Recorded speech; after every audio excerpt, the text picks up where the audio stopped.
کہتے ہیں کہ ایک آدمی تھا، اس کی 3 بیٹے تھے اور تینوں کا ہی نام عبداللہ رکھا ہوا تھا۔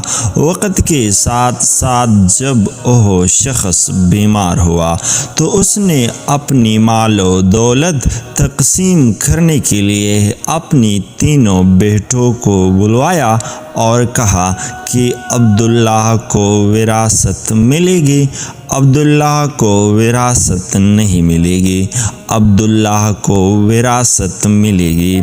اس کے ساتھ ہی اس کی روح قبض ہو گئی۔ یہ خود تو فوت ہو گیا مگر اپنے بیٹوں کو حیرت میں ڈال گیا کہ کسے فیصلہ کرے، کن 2 عبداللہ کو وراثت ملے اور کسی ایک کو نہیں ملے گی۔ تینوں نے فیصلہ کیا کہ شہر جا کر قاضی سے اپنا مسئلہ بیان کرے اور اس سے کوئی حل مانگے۔ تینوں اپنی ذات راہ کے ساتھ شہر کے لیے عازم سفر ہوئے۔ راستے میں انہوں نے ایک ایسے شخص کو دیکھا جو اپنی کسی گمشدہ چیز کو تلاش کرتا پھر رہا تھا۔ ان 3 بھائیوں کے پوچھنے پر اس نے بتایا کہ اس کی اونٹنی گم ہو گئی ہے جیسی وہ تلاش کرتا پھر رہا ہے۔ ایک عبداللہ نے پوچھا، کیا تیری اونٹنی ایک آنکھ سے کانی تھی؟ اس آدمی نے کہا، ہاں ایسا ہی تھا۔ دوسرے عبداللہ نے پوچھا، کیا تمہاری اونٹنی ایک ٹانگ سے لنگڑی تھی؟ تو اس آدمی نے جلدی سے کہا، بالکل صحیح، میری اونٹنی واقعی ایک ٹانگ سے لنگڑی تھی۔ تیسرے عبداللہ نے اونٹنی کی مالک سے پوچھا، کیا تیری اونٹنی کی دم کٹی ہوئی تھی؟ تو اس نے خوشی سے کہا، بالکل ٹھیک، میری اونٹنی کی دم بھی کٹی ہوئی تھی، بس اب جلدی سے بتا دو میری اونٹنی کہاں ہے؟ تینوں عبداللہ نے مل کر جواب دیا، بخدا ہمیں آپ کی اونٹنی کے بارے میں کوئی علم نہیں، ہم نے اسے ہرگز نہیں دیکھا۔ اونٹنی کا مالک ان کی یہ بات سن کر غصے سے پاگل ہو گیا۔ اس نے فیصلہ کیا کہ اس تینوں کو کھینچ کر قاضی کے پاس لے جائے گا۔ اسے پورا یقین تھا کہ اس کی اونٹنی کو یہ تینوں ذبح کر کے کھا چکے ہیں اور اب اپنی جرم کو چھپانے کے لیے جھوٹ بول رہے ہیں۔ اونٹنی والے نے جب تینوں کو اپنا ارادہ بتایا تو انہوں نے کہا، ہمیں کوئی اعتراض نہیں، کیونکہ ہم خود بھی قاضی کے پاس ہی جا رہے ہیں۔ جب یہ چاروں قاضی کے پاس پہنچے تو اونٹنی والے نے قاضی سے اپنا قصہ بیان کیا۔ قاضی نے ان تینوں سے کہا کہ جس طرح تم تینوں نے اونٹنی کی نشانیاں بتائی ہیں، اس کا ایک ہی نتیجہ نکلتا ہے کہ اونٹنی تم تینوں کے پاس ہے۔ بہتر ہے کہ تم اپنے جرم کا اعتراف کر لو۔ پہلے نے کہا، جناب اعلیٰ، ہم نے اونٹنی تو نہیں دیکھی تھی، ہاں البتہ اونٹنی کی آثار ضرور دیکھے تھے۔ جب میں نے اسے کہا تھا کہ تیری اونٹنی ایک آنکھ سے کھانی ہے تو میں نے دیکھا تھا کہ راستے کے ایک طرف کا گھاس تو خوب چرا ہوا تھا مگر دوسری طرف کا ویسا ہی باامان موجود تھا۔ اس کا ایک ہی مطلب تھا کہ اس شخص کی اونٹنی ایک آنکھ سے کھانی رہی ہوگی۔ دوسرے عبداللہ نے کہا، میں نے دیکھا تھا کہ راستے میں 3 قدم تو گہری لگی ہوئی ہے جبکہ چوتھا قدم زمین پر معمولی پڑا ہوا تھا، جس کا مطلب بس اتنا ہی بنتا تھا کہ یہ جانور لنگڑا بھی تھا۔ تیسرے عبداللہ نے کہا، اونٹ جب راہ چلتی ہوئی اپنی ینگنیاں گراتے ہیں تو دم سے ادھر ادھر بکھر کرتی ہے۔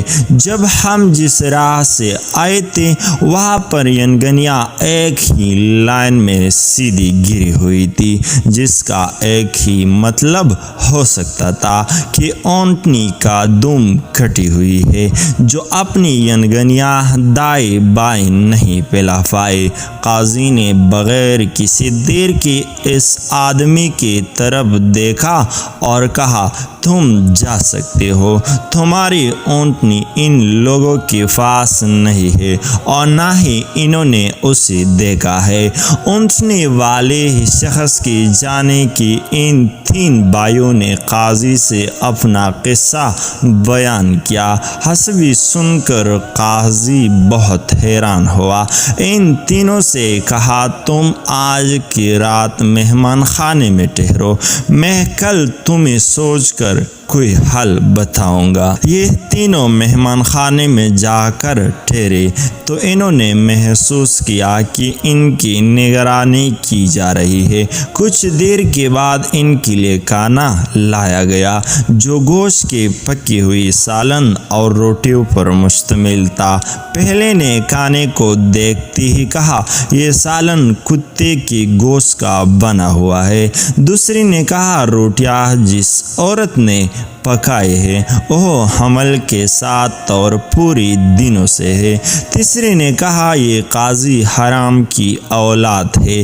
بات قاضی تک پہنچ گئی۔ اس نے تینوں کو دوسرے دن اپنی عدالت میں مطلوب کر لیا اور تینوں سے مخاطب ہو کر کہا، تم میں سے کس نے کہا تھا یہ کتے کا گوشت پکا ہوا ہے؟ پہلا بولا، میں نے کہا تھا۔ قاضی نے باورچی کو بلوا کر پوچھا، تم اس نے اعتراف کیا کہ پکانے کے لیے کچھ نہیں تھا؟ تو اس کو شرارت سوجی اور اس نے ایک کتا مار کر اس کا گوشت پکایا اور ان کو کھانے کے لیے بھجوا دیا۔ قاضی نے پہلے سے پوچھا، تمہیں کیسے پتہ چلا کہ یہ گوشت کتے کا ہے؟ تو اس نے بتایا، گائے، بکری اور اونٹ کے گوشت کے نیچے چربی لگی ہوتی ہے، جبکہ یہ سارا چربی نما تھا جس کے نیچے کہیں کہیں گوشت لگا ہوا تھا۔ قاضی نے کہا، تم ہو عبداللہ ہو جس کو اپنے باپ کے مال سے وراثت ملے گی۔ قاضی نے دوبارہ ان سے مخاطب ہو کر پوچھا، کس نے کہا کہ یہ روٹیاں ایسی عورت نے بنائی ہے جو 9 ماہ کے حمل کے ساتھ اور اپنی پوری دنوں سے ہے؟ جواب میں دوسری نے کہا، میں ہوں جس نے یہ کہا تھا۔ قاضی نے پوچھا تو اس نے کہا کہ میں نے دیکھا روٹیاں ایک طرف سے پھولی ہوئی اور خوب پکی ہوئی ہے تو دوسری کچی اور موٹی رہ گئی ہے۔ میں نے ایسے سے یہی اخذا کیا، روٹیاں بنانے والے ایسی خاتون ہے جس سے تکلیف کے مارے زیادہ جھکا نہیں جا رہا اور وہ سامنے کی چیز بھی نہیں دیکھ پا رہی، جس کا مطلب یہی بنتا تھا کہ عورت حاملہ ہے اور روٹیاں بنانے میں تکلیف محسوس کرتی رہی ہے۔ قاضی نے اس کی دوسری سے بھی کہا کہ تم ہو عبداللہ ہو جیسے اس کی باپ کی ترکہ سے وراثت میں حصہ ملے گا۔ پھر قاضی نے تینوں سے مخاطب ہو کر پوچھا، یہ کس نے کہا تھا کہ میں حرامی ہوں؟ تیسرے نے جواب دیا کہ یہ میں نے کہا تھا۔ قاضی اٹھ کر اندر گیا اور اپنی ماں سے پوچھا کہ یہ سچ ہے کہ وہ حرامی ہے؟ تو اس کی ماں نے کہا، یہ سچ ہے کہ تم حرام کی ہو۔ قاضی نے واپس آ کر اس تیسری عبداللہ سے پوچھا، تمہیں کیوں نکر معلوم ہوا میں حرامی ہوں؟ تو اس نے جواب دیا، اگر تم حلال ہوتے تو مہمان خانے میں ہم پر نگران نہ مقرر کرتے، نہ ہی ہی کتے کا گوشت پکوا کر ہمیں کھانے کے لیے بھجواتے اور نہ ہی کچی روٹیاں کسی مظلوم عورت سے بنوا کر ہمیں کھلواتے۔ قاضی نے اسے مخاطب کرتے ہوئے کہا کہ تم وہ عبداللہ ہو جسے اس کی باپ کے مال سے وراثت نہیں ملے گا۔ تیسرے نے حیرت کے ساتھ قاضی کو دیکھا اور پوچھا مگر ایسا کیوں ہے؟ قاضی نے کہا کیونکہ ایک حرامی ہی دوسری حرامی کو بالکل ٹھیک ٹھاک پہچان سکتا ہے اور تم بھی میری طرح حرام کی اولاد ہو۔ وراثت پانے والے دونوں عبداللہ اپنے ماں کی طرف لوٹے اور دریافت کیا کہ ہماری تیسری بھائی کا کیا ماجرا ہے؟